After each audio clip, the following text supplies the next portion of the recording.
Hi, I'm Pastor Tom. If you've been attending here since October, you may not know who I am. Many of you know some of my story, but others you may not. So let me briefly catch up to speed. Last September, I was diagnosed with cholangiocarcinoma. Say that name 3 times fast, and it took me a while just to learn how to say it. It's an aggressive, relatively rare bile duct cancer. I went to Johns Hopkins for Whipple surgery on October 23rd, and I spent 29 days. They lied to me. They said it'd be about 6 days. It was 29 days in the hospital. I'm still in recovery, but I'm getting stronger every day. Please pray for me. This is my first time preaching. Well, last night was my first time preaching since I was diagnosed. Well, actually, that's not true. I preached one time on the Eastern Shore before I went in for surgery. Had an opportunity to share the gospel then. I didn't expect this, and it challenged my faith and my understanding of scriptures. You know, I'd taken my health for granted. I've always been a very healthy person. I never get sick. You can talk to the staff people. John always called me ground zero, which I'm not sure why. When everybody gets sick, he'd call me ground zero. I was the only one that didn't get sick. Everybody else got it, but I didn't. But somehow he thinks I'm the one that gave it to everybody. So I kind of took that for granted, my health for granted. And reality was I was in better shape than I had been in a long time. I had lost weight. I was down to about 215 pounds. At one point, I was up to about 260 pounds. So I was down to about 215 pounds. And I was swimming about 2,000 meters every other day and doing weights and just trying to take care of myself. When this came into my life, when I found out I had cancer, the scripture in James, count it all joy when you fall into or when you meet various trials and tribulations. The song Count Your Blessings came to my mind. You familiar with that song? It's an older song. Count your blessings, name them one by one. And I thinking about the blessings, and I've been blessed. My life has been blessed, but I'm thinking, I'm not sure I want to put this in the blessing category. Cancer is not something I wanted or looked forward to. And so I had to kind of wrestle with that. But it also gave me a chance to really take count of my life and how blessed I really have been, how God has protected me. The reality is I've lived a blessed life. And yes, I've had difficulties. I've had some financial challenges. I've had teenagers. If you've had teenagers, you know what I mean. But God had always seen us through. And by nature, I'm not really a worrier. So this really caught me off guard. And I want to share this message with you because I know some of you have met a trial and you're trying to remain steadfast. And I've learned firsthand how difficult that can be. In our text, it says that these trials produce steadfastness. Now, what does that mean? It means you cannot will it. You can't say, I'm just going to determine. It has to be something that God gives you to keep your faith strong in the midst of that trial and to keep yourself trusting in God. So this message is a message of praise of how God has sustained me and what he is doing in my life. But it is also a confession of where I have fallen short. Because, it's easy. I've preached this passage before, but I've never gone through a trial like I've been through in the last several months. And now I've got real experience in difficult times. I've had trials, I've had difficulties, but nothing like this. And I'm not sharing this for sympathy, and I'm not saying I've suffered more than some of you. I'm sure some of you have suffered far more than I have. And I am blessed beyond measure. But in the very beginning, God impressed upon me that I needed to share this story, that this sickness is for his glory, whether or not I live. There are no guarantees in life, and God has numbered my days already. And there's nothing I'm going to do to change that.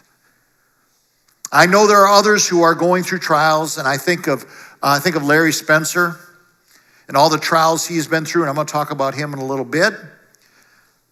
And I know I'm not the only one that's faced cancer. But let's turn in our Bibles to James chapter 1, starting in verse 2. In your blue Bible there in the seat back in front of you, it's on page 1113. If you don't have a Bible, you're welcome to take that Bible home with you as a gift from us. So it says in James chapter 1, starting in verse 2, "Count it all joy, my brothers, when you meet trials of various kinds. For you know that the testing of your faith produces steadfastness. And let steadfastness have its full effect, that you may be perfect and complete, lacking in nothing. If any of you lacks wisdom, let him ask God, who gives generously to all without reproach, and it will be given him. But let him ask in faith with no doubting. For the one who doubts is like a wave of the sea that is driven and tossed by the wind. For that person must not suppose that he will receive anything from the Lord. He is a double-minded man, unstable in all his ways. Let the lowly brother boast in his exaltation, and the rich in his humiliation. Because like a flower of the grass, he will pass away. For the sun rises with its scorching heat and withers the grass. Its flower falls and its beauty perishes. So also will the rich man fade away in the midst of his pursuits. Blessed is the man who remains steadfast under trial, for when he has stood the test, he will receive the crown of life, which God has promised to those who love him."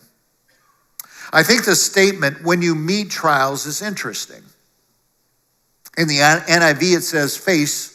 In the NLT, it says comes your way. And in New King James, it says fall into. But the idea that is conveyed here is that you're on a journey. You're just living your life, going about doing the things that you normally do, and you happen upon this trial. It just kind of comes into your life. It's you didn't go out of the way for it. You didn't strive for it. It just comes into your life. It's kind of like, hello, trial. It's nice to meet you. Welcome to my life. Now, the text says when you meet trials of various kinds. Well, this could be a trial of persecution. There are people all around this world that are facing persecution. Some are being killed. Some are being put in prison. Their families are being separated. Just because of their faith in Jesus Christ, their life is in danger. They're going through a very specific type of trial. Some of you may be financial. You may be going through some financial hardships, not of your own doing, but it could be a job situation or some other type of thing that's happened to you. Some are going through trials in relationship, maybe your marriage, maybe a son or a daughter or a father and mother, and you're having difficulty and they're fighting you, and it's just ugly and difficult. And some of you may be facing health trials, as I did. And as I said, it conveys the idea that the trials come your way as you are living your life. As in, I meet a new person who comes into your life. When I was in the hospital, we met a nurse named Miriam. Very, very sweet lady. She came in and she had such a great attitude. And we started talking and just getting to know her a little bit. She had a very unique accent. And I'm trying to figure out where, because it wasn't all put together. She was a black lady, but it wasn't a African accent, and it wasn't English or American. I'm like, and then I started talking to her. She was French, and her father was an ambassador and came over here to the United States, and so she ended up living here in the United States, got her nursing degree, and she was so sweet. But she noticed we had Liberty hats on, or my son had a Liberty University hat, and she says, my son plays football for Liberty University, and she was a believer. And so it was very nice to meet Miriam. And whenever she would come in, she always worked the night shift. Whenever she would come in, just a smile would come on her face. It was such a joy. She was a fellow believer, and she had this great attitude. It was very nice to meet Miriam. So that was a pleasure. But some things, like trials, come into our life that isn't always so pleasurable to meet. So the idea is you're living your life and an unexpected calamity comes into your life. Now, this is not to be confused with consequence. When we make bad decisions, calamity often follows, right? And I've seen people there, oh, I'm going through a trial. No, you were just stupid and you made a bad decision. These trials just kind of meet us on the way. We didn't go out of our way to get that. So let me get back to my story. I'm going to spend a little bit of time, and I don't normally do this, so it's a little bit awkward for me, but I'm just going to tell you a little bit of my story, and it's going to take a while. But just to get you up to speed and understand, again, I'm not saying I've had the worst trials that anybody's ever had, but you know, in the midst of the trial, you don't care about other people. You just care about what you're going through. The week before Labor Day last year, our family tradition for the past 17 years is to rent a house in Frisco, North Carolina, where our family meets and spends time together. Now, I have 5 children and 17 grandchildren. So when they all get together, it's a multitude. It's quite a few people. And so we always look forward to that, and it's always a blessed time. And so, coming up to that, I've been just feeling very tired. I mean, really tired. By noon, I was like, I was spent. And then on Thursday before Labor Day weekend, I kind of felt like I had a little fever, just a low-grade fever. And so I told the ladies, I said, I'm going to head home. I don't feel that well. And I didn't want to be sick during Labor Day week, during our vacation. And so I went home and I rested. And the next day, the fever was gone. And so I got up and I just started doing things. My wife said, you need to go to the doctor. You need to go to urgent care. And I'm like, what do you go to urgent care and say? I just don't feel right. Yeah, I didn't have any symptom there. I just don't feel right. And I'd been not feeling right for a little bit of time there. But we went on our trip, and the next day I had another low-grade fever and my stomach issues, nausea. Sunday, and just the rest of the week, I had good days and bad days. I didn't have any more fevers after that, but just some days I was really nauseous. My appetite wasn't there.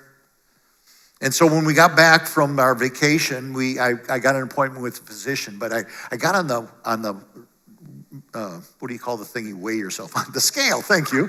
I got on the scale, and I was shocked at how much weight I had lost just in 1 week. And I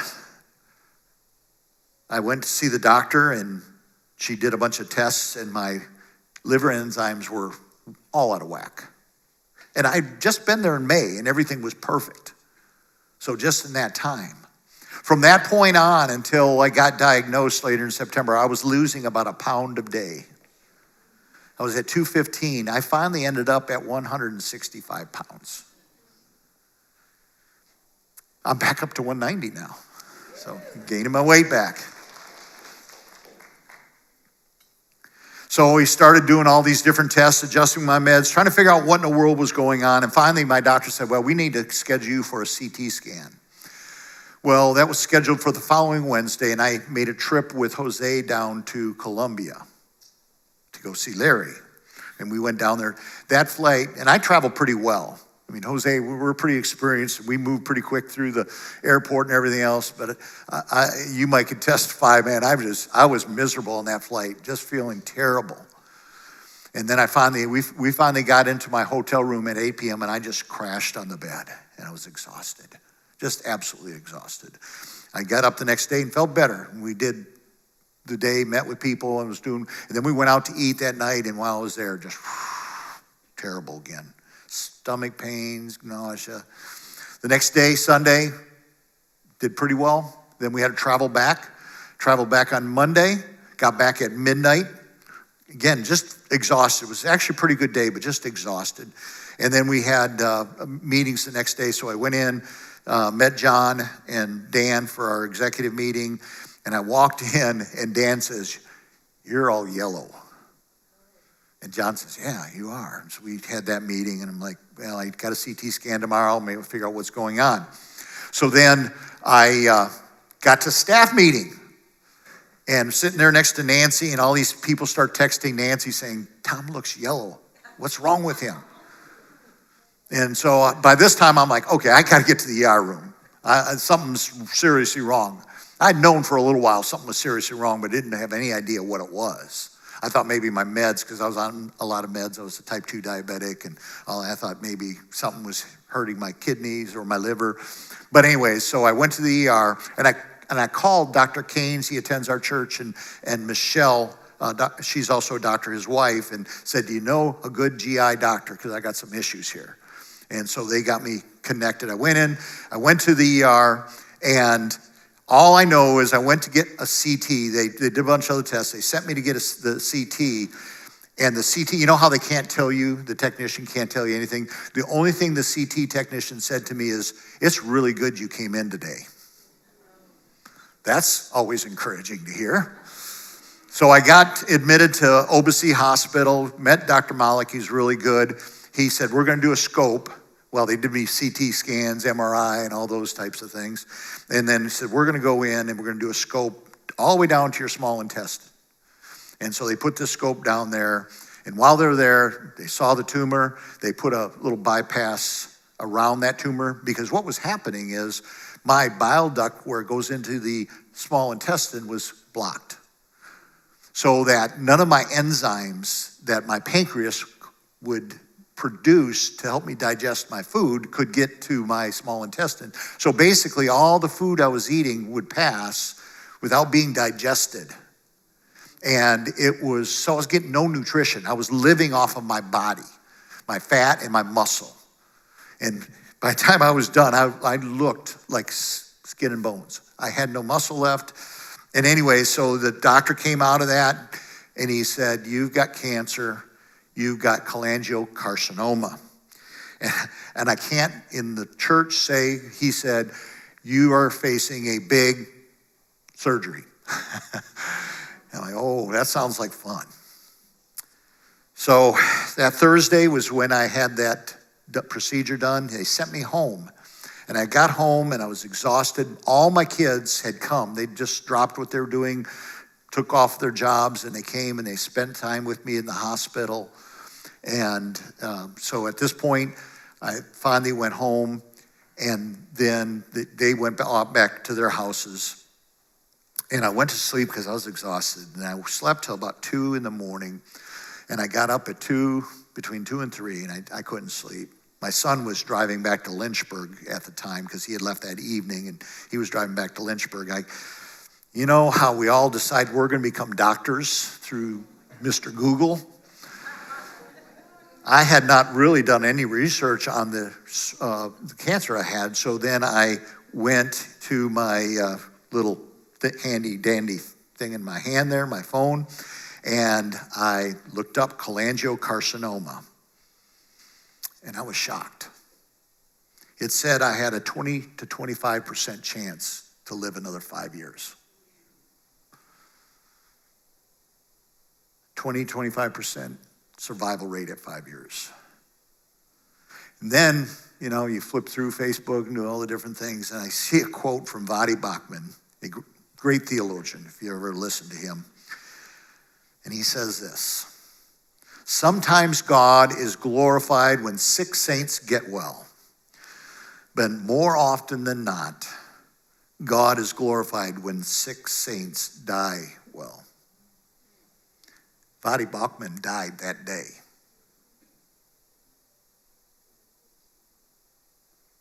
Now hear me, I'm ready to go home. I'm ready to go to heaven. But my family, my friends, my grandchildren, some of them are sitting right here. And I started thinking about them, and I started to weep. To think that I may not be able to see them grow up and have their own families. I wept. And I'm not a crier, guys. If you know me well, you know I'm not. But I cried and I wept for a while. And then when I was done with my pity party, I started asking, what is God doing? What do I need to do here? In the morning, this is now Friday morning, I texted Pastor John and Pastor Dan, and I asked them, hey, can you meet me for lunch today? Now, we don't try not to do things on our day off. And so they both said, sure, because they knew something was going on. Of course, they knew I'd been in the hospital. They showed up we just walked across the street to Chili's, sat down. I told John, well, John, I think I've messed up your 10-year plan. Because, John's always talking about 10 years. I said, I think I've messed up your 10 years. And I just said, hey, I've got cancer. And the statistics say I probably won't make it for 5 more years. And we sat in there and we talked and we cried. Or as Pastor Dan said, a dust storm came in. And we got dust in our eyes. And then John wanted to bring me up before the church. I didn't want to do that. But I realized I needed to. I needed prayer. But I told him, I was trying to downplay it. I told him, just tell people it might be cancer because, the pathology report hadn't come back yet. Even though the doctor had said, it's cancer. I've seen enough of it. It's cancer. But I wanted to downplay it. So Saturday night, did the service, and then God convicted me. He said, if I'm going to heal you, don't steal my glory. Because people need to see it. If I get healed of this cancer, they needed to see it.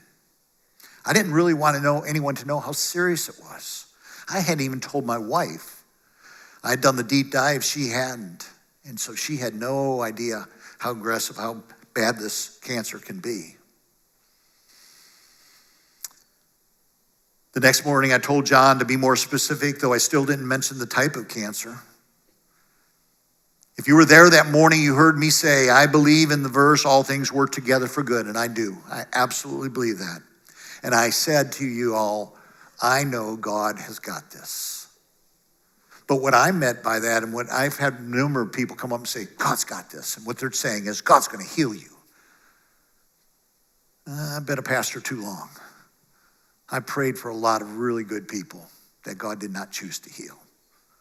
When I said God got this, what I meant is that God's in control and whatever he does is best. And I know it. We don't always like what God does, but God has a reason and a purpose in it all. I had an appointment the next Wednesday at Johns Hopkins. This is how quick things are moving here. Less than a week, and I have this appointment with Dr. He, who's done hundreds, maybe 1,000 of these surgeries. We prayed, and I asked the church to pray for 3 things. I asked the church to pray that the cancer would be stage 1, the surgeon would get all the cancer, and that the surgery would happen quickly. And I believe God answered all 3 of those prayers.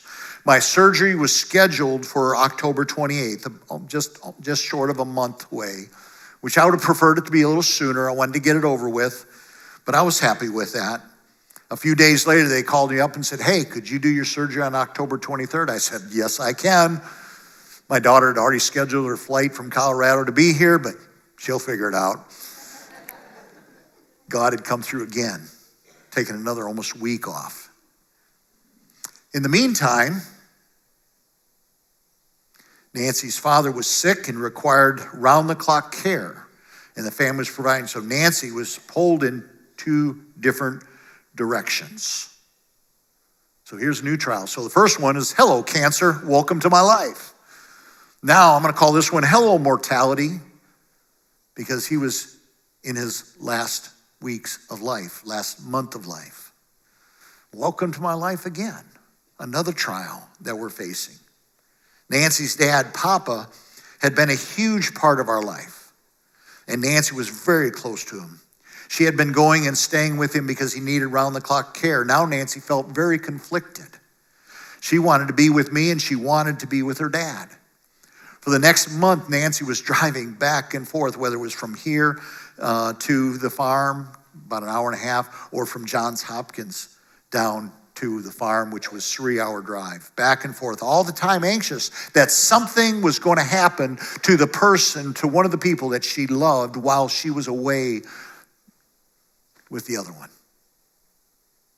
I told her, God must think you've got pretty broad shoulders because he has put so much on you. We got to Johns Hopkins on October 23rd in the morning. Surgery went perfect. In fact, later on, the surgeon said it was textbook. In fact, the funny thing is, he said the guy after you ended up being like 13 hours, all kinds of complications. He went home in like 5 days. So mine was a textbook surgery, but not so good in the recovery. I woke up in the ICU in pain, but honestly, it wasn't that bad because, of course, I had the magic button. Every 20 minutes, the magic button. I love my magic button. It made things tolerable and manageable, but I noticed that I had this pain in my back. And then when I could no longer, they took that little magic button away and just started me on IV stuff. Man, the pain got so bad. It felt like a knife in my back. I guess 8-9 hours on the table, that hard table, had done my back in. And I was in pain. I wasn't getting any sleep.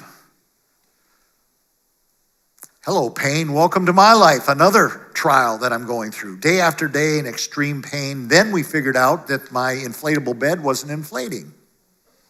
So we exchanged beds. That lasted a day before that one broke.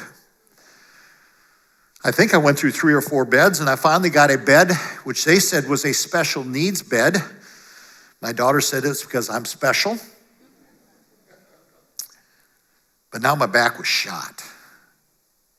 I moved from the bed to a recliner to a chair because I couldn't sit or stay in any place for more than about 20 minutes before my pain was so high that I had to move.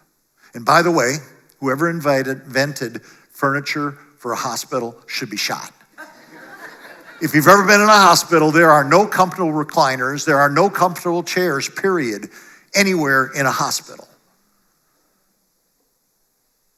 It got to be where they would give me Dilaudid via IV. And when the nurse would come in and give me the Dilaudid, I'd just kind of sink into the bed and I'd get 1 hour sleep. And then I'd wake back up in pain. And I'd have to wait for 3 hours till the next pain medicine. And they would give me IV or Tylenol and things like that. Didn't touch it.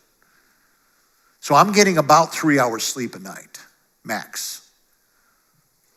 And they said they want you to walk, to get your bowels moving. So this is me. I sleep for my hour, I get up, and then I start walking the halls to wait till my next medicine. And then they give me the pain medicine. And it didn't take the pain away, but I didn't care for about an hour, and I go to sleep.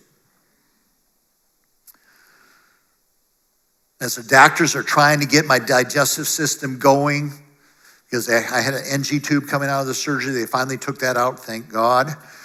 They took that out, and they started me on clear, and then liquid diet, but I could have pudding, different things, and then more solid food. And they kept coming in and saying, "Are you passing any gas?" It's just a question you don't ask people, you know? But I got used to it, and they would ask you other questions. I'm like, really? It's very personal. But the answer was always no. And so I'm going, this is now day 5, day 6, and I'm taking in food, but nothing is coming out. And they said, you could have an obstruction, but that usually works out.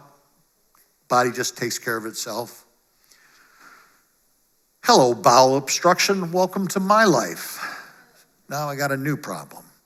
And I won't tell you how I knew we had a problem, but they said, you need to have your NG tube put back in. So they get a nurse to come in there, try to jam this thing up my nose, and she really didn't know what she was doing. There's a bone back there, by the way. And she kept finding that bone perfectly. And that was excruciatingly painful. So she said, let me get somebody else. The next nurse came in. And of course, they're putting the lidocaine on it so it'll numb it. Not a bit. And she does the same thing. I don't know, maybe it's something in my nose, but man, she kept finding that bone, couldn't get it. Finally, the third nurse came in and she was an expert. She knew what she was doing. She got it in there. Relief, digestive relief at least. Finally, after several days, I think it was about 4 or 5 days, they said, we're going to take the tube out. Maybe your system has had time to rest and things will get kicked back up together. So they took that back out and we started the whole process again. So realize now I'm into the 2 weeks of being in the hospital. I just want to go home. And I'm having to start this whole 4 or 5 day process. And so I start the liquid diet and then the soft foods, et cetera, and still nothing.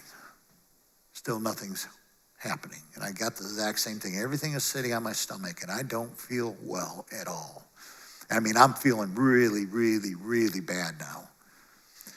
And so finally, this is now like week 3, and they're saying, okay, you have an obstruction. They did a scan to see where it was at, and they figured out where it was at, and they said, you got an obstruction, so we're going to probably have to go back into surgery. We're going to take you into surgery tomorrow. So the next day, they said, okay, we're going to come get you right after lunch, which means nothing to me, since when you have an NG tube, you can't have food, so just I have to wait. And so I'm waiting, and the doctor came in, and I'm saying, I need this NG tube back in, because I am in pain, I'm in misery. And you know you have to be bad when you ask for an NG tube. I'm serious. This is not pleasant at all. And I said, he said, well, we're going to put one in when you're in surgery. I can't wait. I told him, I cannot wait. The only thing I ask is you get me somebody that knows what they're doing.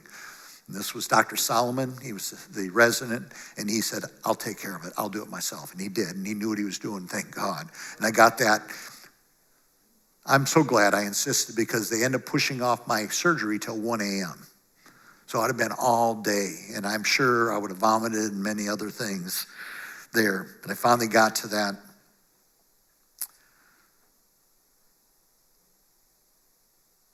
And I'm telling you all this to confess that I wasn't living out count it all joy. Most days were good, but some days I was complaining to God. I know how Elijah feels now when he was depressed and complaining, God, just take me. Just take me. I would say most days God was present in the room. We had wonderful nurses and doctors. My brother-in-law is a deacon. We had Bibles. And so we'd given out 20, 30, 40 Bibles. I forget how many it is. I offered a Bible to Dr. Levi Solomon, a Jewish man. He declined, but he was very gracious. And I, of course, said, we won't be offended if you don't take it. He was a really, really good man. I had one young nurse in training ask me, could she pray for me? And I could tell she was struggling to figure out how to use her faith in her new career that she was going into. And it was just a joy that she could express her faith there. There were so many different divine appointments that God gave us. My daughter was going through, she had a Colorado shirt on, and she was walking through the halls, and this other couple was there, and they said, oh, you're from Colorado? We have a daughter in Colorado. This was Kevin and Cheryl. He had pancreatic cancer. He had had the Whipple surgery done 3 years before that. So they got talking. Their daughter lived just a few miles from my daughter in Colorado Springs. My daughter just met with them, with their daughter a week ago, and prayed with her because her dad is not doing well right now. They ministered to us and we ministered to them. But I have to confess, there were some dark days for me, days I was discouraged and I didn't want to talk with anyone. There were only a few, but they were real. Days where I'm just like, God, I can't take this anymore. I'm in so much pain. I can't sleep. I can't eat. I can't digest food. I'm on insulin now. God, what are you doing? I was discouraged. Now, there were some good days, too. The day Pastor John walked in, I couldn't believe John came from Baltimore to see me. Came to Baltimore. Larry and Stacy Spencer, Ryan Buck and Rob Lacrosse, they came. After 29 days, I was being released from the hospital. Oh, I skipped something. Sorry. Larry shows up at the hospital. Larry, come on up here. This is what he was wearing. He understood me. He got me. Oh, can you see that?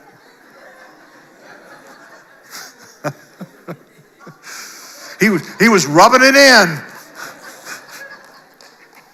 I laughed. I needed a laugh at the time. Unless you've had that surgery or surgery in something where you've been put down, you don't really understand it. You don't get it. So there were some times of joy, but there were some really despondent days. After 29 days, I was finally being released from the hospital. The very hour I was being released, Nancy got the call that her father passed away. Now I'm carrying a new guilt. Because of me, my wife was not able to be with her father before he passed away. And I cried again. What was God trying to teach me? I could go on and talk about infections and dietary and digestive issues, insulin dependence, Creon dependence, a total change of life for me.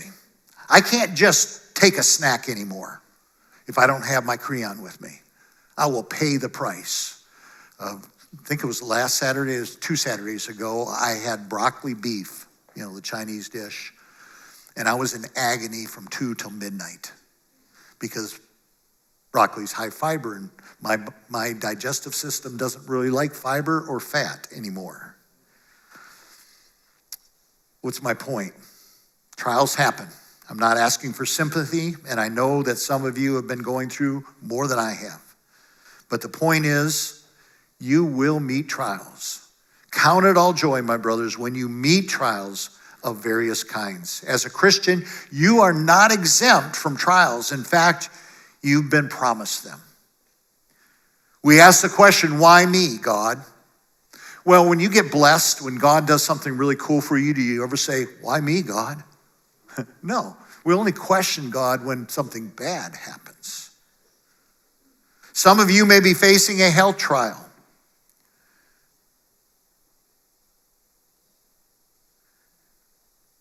Larry, I just told you about him. We had a connection. You know why?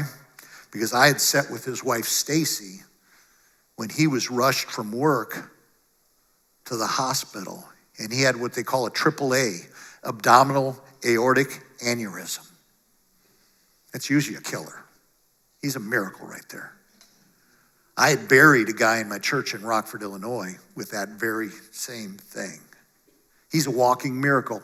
But since that time, he's been in and out of the hospital. He's had procedures. And one thing I will say about Larry is that he has always had a great attitude. Always good for a joke, have a little fun. His life was turned upside down, was it not? You didn't know it was coming, did you? It just said, hey, AAA, welcome to my life. He's got very thin veins and arteries. So this is something he's facing for his life.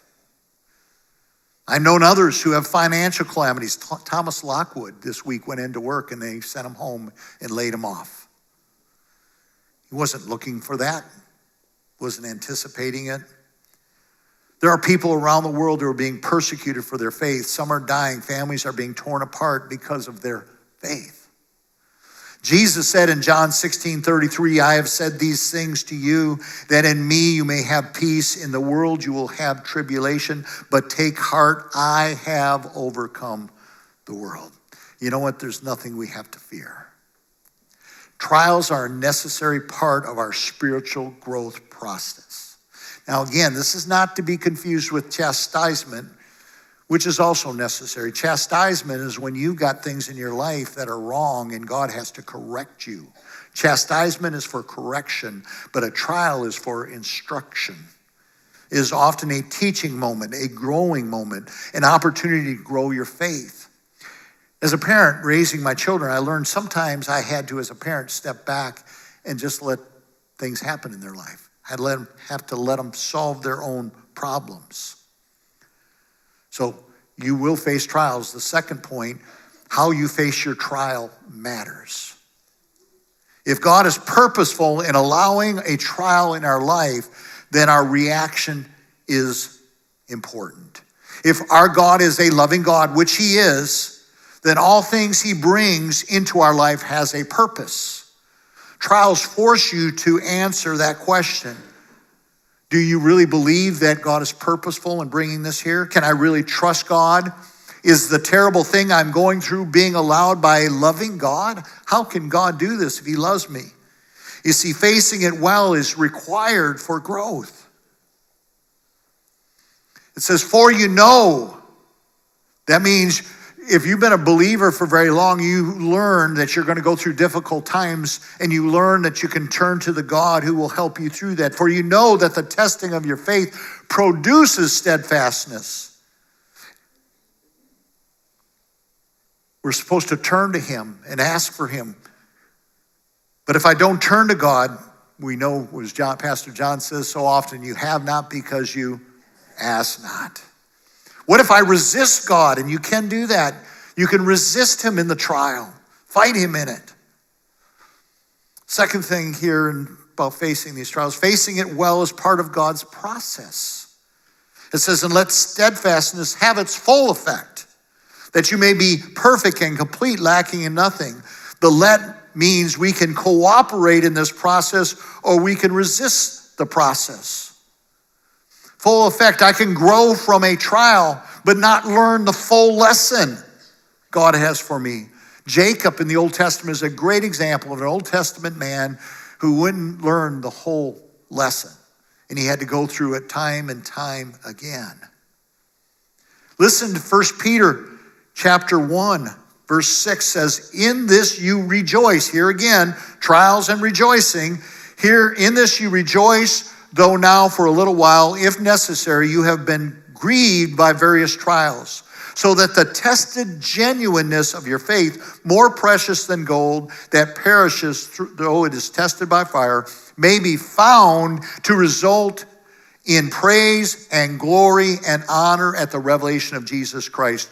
Though you have not seen him, you love him. Though you do not now see him, you believe in him and rejoice with joy that is inexpressible and filled with glory, obtaining the outcome of your faith, the salvation of your souls.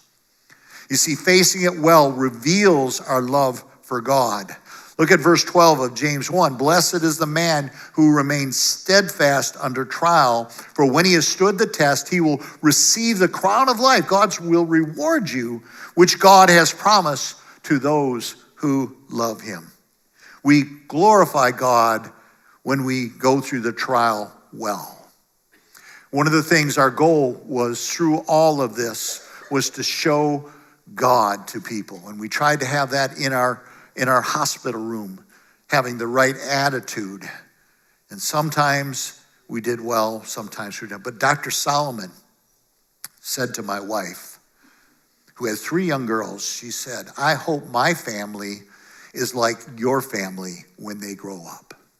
They saw the support, they saw our faith, they saw our kids' faith. Here it says God will reward us for the crown of life. See, John Piper says this, every pinch of pain has purpose. Nothing in your pain is meaningless. Not if you're a child of God. My third point, enduring a trial will require faith. It says in verse 4, and let steadfastness have its full effect, that you may be perfect and complete, lacking in nothing. And then he goes on to say in verse 5, this always confused me, if any of you lacks wisdom. So it said here, for we know, so we have knowledge, and it says that if we endure well, we will be full, perfect and complete, lacking nothing. And then he goes on and he assumes that we all need wisdom. What is wisdom? Wisdom is the ability to take knowledge and apply it into your life and live it out. And what he's saying here is that if you're going through a trial, you need wisdom. You need to take the knowledge that you have about God and about these truths and be able to apply it into your life so it can become real. Remember, I've said I've taught this before, but now it's real because I am going through the trial and I'm having to learn to call it to God and say, God, I need your help. God, I can't endure anymore. It is assumed we all need wisdom. We have knowledge, but it's theoretical until you have to live it. We need wisdom to apply that knowledge when we are in the middle of the trial, and God promises to give you that wisdom, but it requires faith. Let him ask God who gives generously to all without reproach, and it will be given him. But he says you got to ask in faith. You can't be wavering. You can't be like the waves of the sea, back and forth. You got to believe that God will take care of it. And then he goes on and he talks about the lowly brother and the rich. You see, when you're in the midst of the trial and in pain, it don't matter how much money you have. It don't matter who you are. We're all dependent on God. We need him to help us get through that difficult time. You see, in the trial, there is no difference between the rich and the poor. My fourth point, my last point today, joy comes from knowing God has a plan. That's what we get joy from. It says, for you know that the testing of your faith produces steadfastness. And I don't begin to profess to know all God's purpose in these trials, but I have learned a few things. The first thing is I've learned how important my family and God's family support is, how badly we need prayer and support. When thank God, I was released from the hospital and I was able to be at my father-in-law's funeral. And I was able to say, I did an introduction and say a few things. And as I pulled into, I had to drive 2 hours, hour and a half down from my daughter's house, which is where I was staying because it was closer to Johns Hopkins. And we drive that hour and a half, and it's not comfortable driving in a car when you're in pain and difficulty. But I got there, and as I pulled in and saw all the people, of course I saw my family, my grandkids, my kids, and then I saw Point Harbor people, not just one or two. Now, understand, this is an hour and a half from here. And I saw all these Point Harbor, probably about 30 Point Harbor people there. In fact, if it weren't for them, they probably couldn't. The auditorium they had the service in was also where they had the fellowship afterwards, and they had to convert it over. And Point Harbor people just jumped in and took care of it all. And I pulled in and I saw all them, and I just began to weep again, crying again. I don't cry. But now it's joy. I was so excited to see all those Point Harbor people that had come an hour and a half. Here's our pastors. They came. And that's my son, John, on the far right. Pastors came and supported me there. And man, I couldn't have made it through all this without you guys. Your prayer, your notes, your gifts, your texts, your phone calls. They made such a difference, such an encouragement in my life. I was talking with Thomas Lockwood this week, asked him permission to share his story, and he said, sure. He said, you know, the thing that's really made the difference is how God's people have stepped up and supported me. Thomas and Emma have always been the type, they supported others when they're going through difficult times, but now they're being supported. And he said, man, what a difference that has made. I've learned no matter how dark things get, God is there and he is at work. You have to look in the small things sometimes. God does big things. I think of when nurse practitioner Peter came in and was telling us about the surgery, and he said, it's almost like a miracle. Normally, bile duct cancer is diagnosed much later because it has no symptoms. But because that tumor blocked the bile duct very early, the symptoms came. He said not only that the tumor was in the perfect location, right where it met the small intestine. So it wasn't close to the liver, it wasn't close to the pancreas.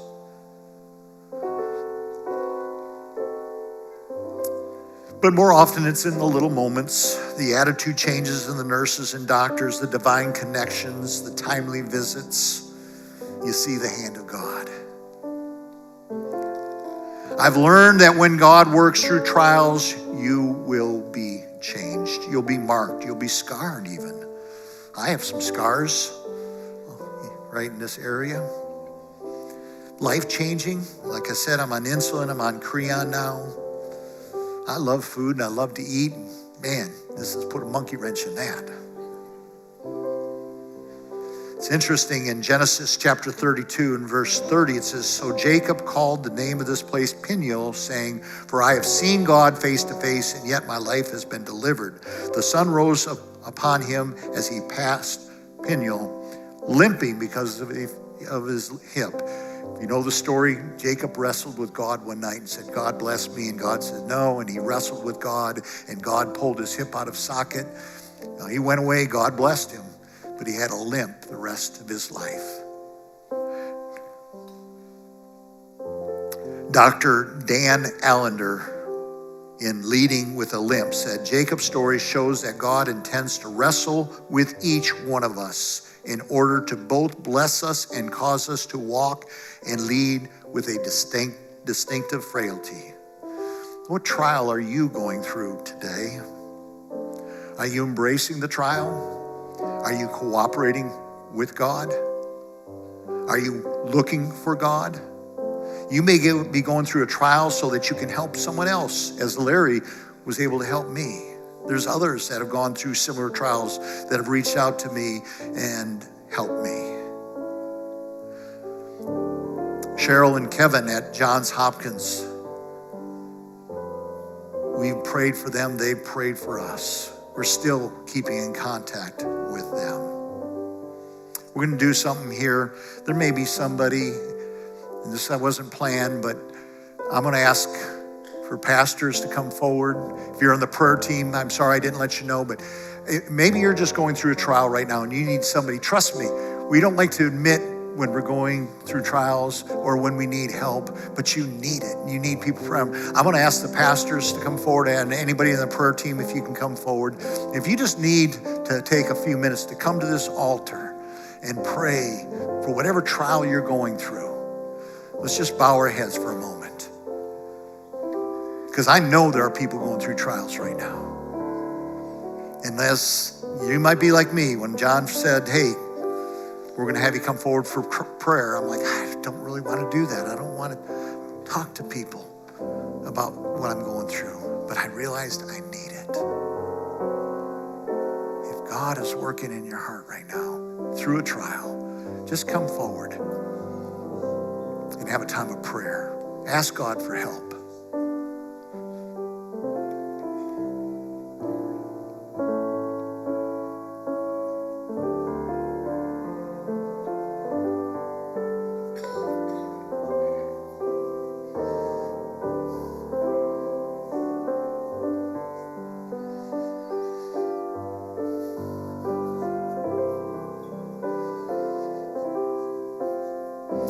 Heavenly Father,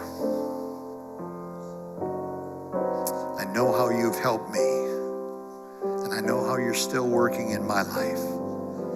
And Father, I know there are some people out there today, right now, and they may be facing a financial trial, they may be facing a relational trial, they may be facing persecution at their work, they may be also facing a health trial. I pray for them right now. And I ask, Lord, that you would give grace to them.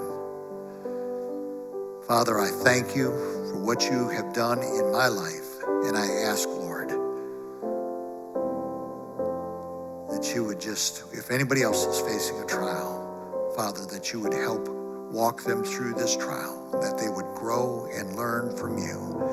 And we do pray this in Jesus' precious and holy name. Amen.